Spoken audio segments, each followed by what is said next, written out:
회화, 설치, 조각, 판화 넘나드는 홍순명 작가 26엔드 조정화 미술평론가. 부분이 모여 거대한 하나 이루고 주변이 있기에 중심이 돋보인다. 사회적 이슈의 현장에서 얻은 재료로 그날의 기억각인 여러 조각으로 대형 작품 만드는 독창적 기법으로 주목. 홍순명 작가의 작품은 독창적이다. 수많은 조각이 모여 하나의 거대한 작품을 이룬다. 독일의 물리학자 하이젠베르크의 부분과 전체를 읽고 영감을 얻었다. 2022년 아그네스 파크 전시장에 걸린 작품 아쿠아리움 앞에서 사진. 홍순명.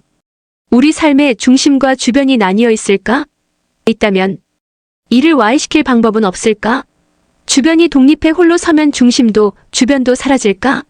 40여 년을 회화, 설치, 조각, 판화 등 다양한 매체를 넘나들며 평면과 입체로 풀어온 홍순명 작가의 오랜 화두다. 부산대 미술교육학과를 졸업하고 파리 국립고등미술학교에서 석판화를 전공했다. 초기의 판화 작품은 직관적이며 적나라했다. 졸업 후 2000년대 초까지 실험적이고 전위적인 설치 작업으로 유수. 화랑에서 작가 인지도 상승과 함께 많은 주목을 받았다. 사실 홍순명 작가는 1990년대 초 독일의 물리학자 하이젠베르크의 저서 부분과 전체를 읽고 작품 내용과 형식면에 많은 영감을 얻었다. 그 영감을 2003년부터 페인팅과 입체 작품에 본격적으로 가미해 직접적이거나 상투적이지 않고 은유적으로 풀어냈다.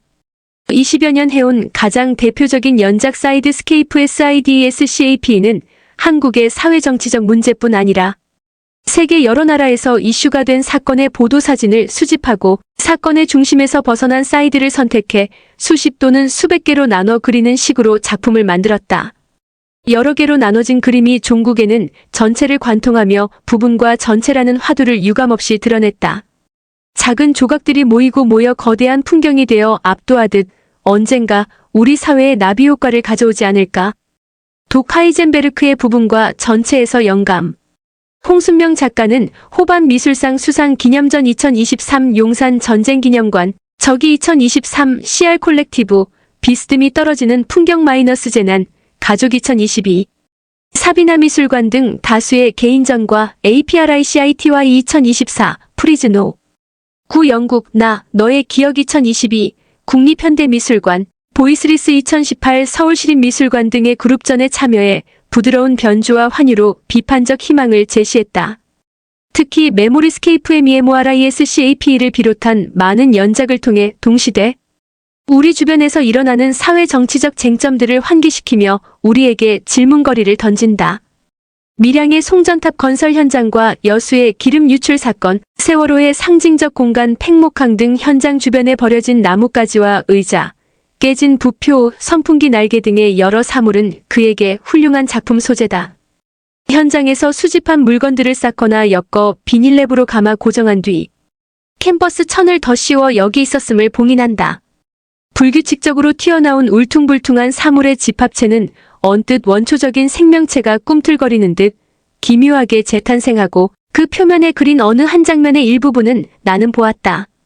그런데도의 여운을 남긴 매서운 각인과 다름없다. 우리 안에 내재한 상실감과 아픔을 되살린 일부분이 사건 전체를 대변한 명작이다. 뿐만 아니라 미메시스 아트 뮤지엄에서 선보인 10여 년에 걸쳐 그려온 3000여 점의 풍경과 직접 촬영한 여수 아쿠아리움의 흰 고래를 캔버스 91개에 나눠 그린 아쿠아리움 -1400이 역시 많은 주목을 받았다. 제1회 호반 미술상과 제17회 이인성 미술상을 수상할 정도로 그의 작품은 이미 정평이 나 있다. 현재 그의 작품은 국립현대미술관, 서울시립미술관, 파리 국립고등미술학교 등에 소장돼 있다. 파주 작업실에서 만나 진행한 인터뷰는 그의 미적 항해를 더욱 인상 깊게 했다. 2014년 미메시스 미술관 개인전. 얼마 전 호반 미술상 첫 번째 수상자로 선정됐다. 어떤 점 때문이라고 생각하나? 이전에 대구미술관 이인성 상도 받았다. 그 상을 받는 바람에 심사하게 됐고 다양한 심사를 많이 해봤지만 내가 왜 호반 미술상을 받았는지는 잘 모르겠다. 재수 좋은 놈이 받은 것 같다. 근본적으로 예술에 무슨 등수가 있겠는가. 누가 더 잘했고 누가 잘못했고 한다는 것 자체가 말이 안 된다. 상을 받으면 좋은 점 하나는 내 그림을 공감하는 사람들이 있다는 것을 알 수 있어 좋고 상금 주니까 좋다. 초기에 했던 판화는 어떻게 시작하게 됐나? 고등학교 미술부에서 판화를 처음 시작했다. 대학 내내 판화를 하고 프랑스로 유학을 가서 석판화를 전공했다. 대학교 1학년 때 부산의 국제시장에서 수건에 실크 스크린 하는 것을 보고 따라해보니 어렵지 않아 집에 판을 만들어 시작했다. 2학년 때 부산미전에서 특선을 받고 4학년 때는 금상을 받았다. 당시에 대학생이 금상을 받은 건 처음이었다. 그때 작가를 할까? 자신감 같은 게 생겼다. 대학생 때 판화로 부산미전에서 금상. 2022년 사비나 미술관 개인전. 그런데 1989년도에 돌연 판화를 그만뒀다. 계기가 있었나? 프랑스 유학 생활 중 판화가 세계 미술 시장에서 장래가 밝지 않다는 것을 알았다. 안 되겠다 싶어서 1년에 40학점을 받고 3년 만에 빨리 졸업했다. 당시에 잘 나가는 작가들을 봤더니 설치 아니면 영상이었다. 학교에서 졸업생들에게 1년간 기회를 주기 때문에 설치 관련 수업을 청강하면서 전시 준비도 하고 공모전도 냈다. 그런데 3년 동안 공모전에서 100% 떨어져 내 길이 아닌가 생각할 정도였다. 돌이켜보면 그 시간이 작업하는 데 좋은 에너지로 작용했다.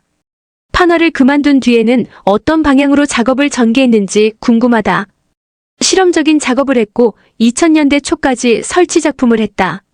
운석 작품은 종이 찰흙으로 만든 길쭉한 돌덩어리 조각이다. 사람이 들어갈 수 있게 안이 파여 있고 밑에 구멍이 뚫려 들어가면 깜깜한 곳에 별들을 박아놓아 그 안이 우주처럼 느껴진다. 돌멩이 안에 우주가 있고 그 우주 안에서 이 돌을 어딘가에서 찾을 수 있다는 생각을 다시 할 수 있다는 식으로 역전되는 작품들을 했다.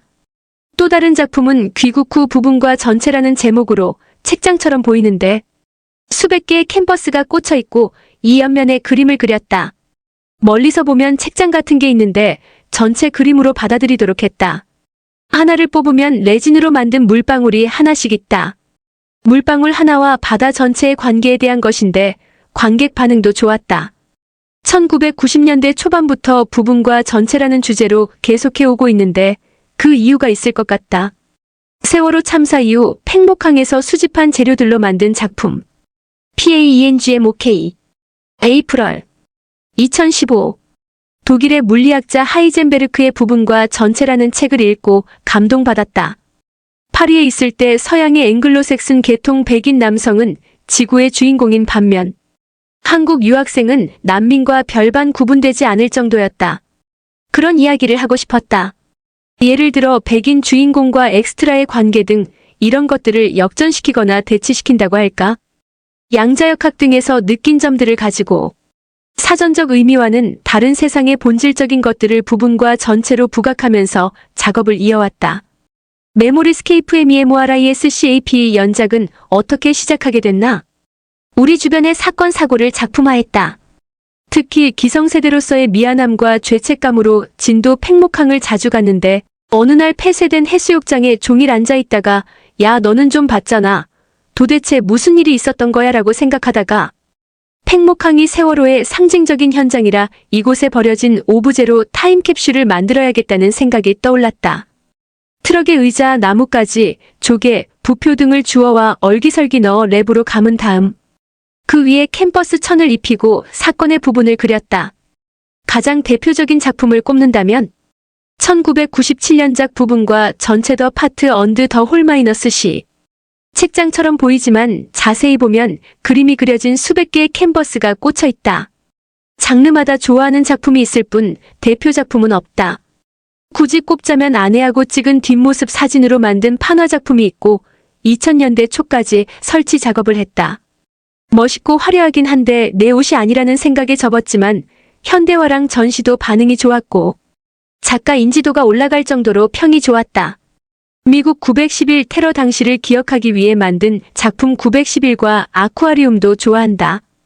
여수 아쿠아리움에 있는 고래를 직접 사진을 찍고 91개로 나눠 그렸는데 NFT도 만든 작품이다. 프랑스 유학 중 설치 미술로 전환. 1981년 지금의 아내와 연애하던 시절 찍은 사진 마이너스 가장 기억에 남은 사진.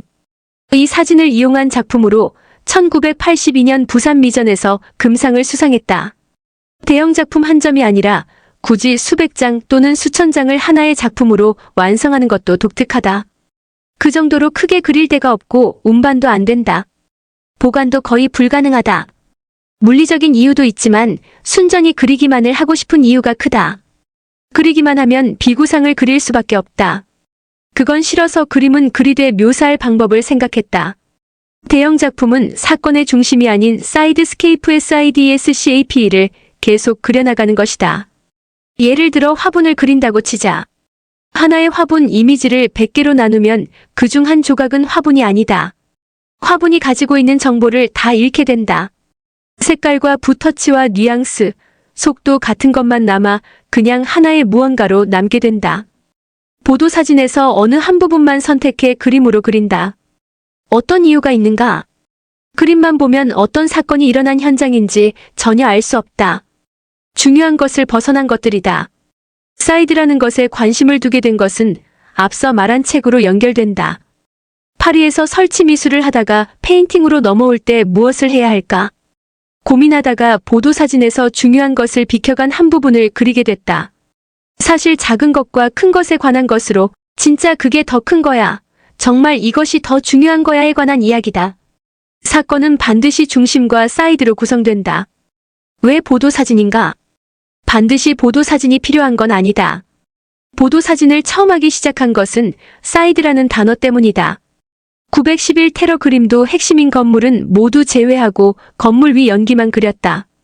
보도사진은 정확하게 사건의 핵심과 중심을 찍어 보도한다.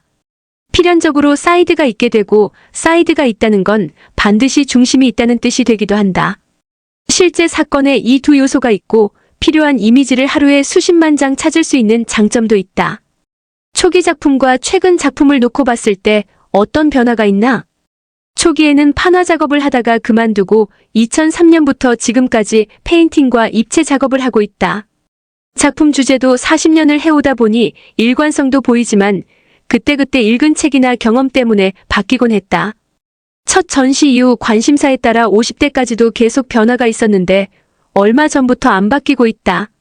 관심사가 더 이상 없는 게 아니라 관심사와 작업이 따로 분리돼 지금까지 해온 주제를 좀 더 가지치게 하고 있다. 지금까지 살아오면서 가장 기억에 남은 사진이 있다면 대학생 때 사귄 여자와 결혼해서 평생 살고 있다. 연애할 때 아내하고 찍은 뒷모습 사진으로 판화 작품을 만들어 공모전에 냈다. 어찌 보면 그때 금상을 받는 바람에 작가의 길로 들어서게 됐다고도 할 수 있다. 물론 작가가 되려고 결심한 것은 30대 중반을 넘어서였다. 누구나 인생에 가장 중요하다고 생각하는 한두 가지가 있기 마련인데 결혼하기 몇 년 전 아내와 찍은 사진이 그렇다.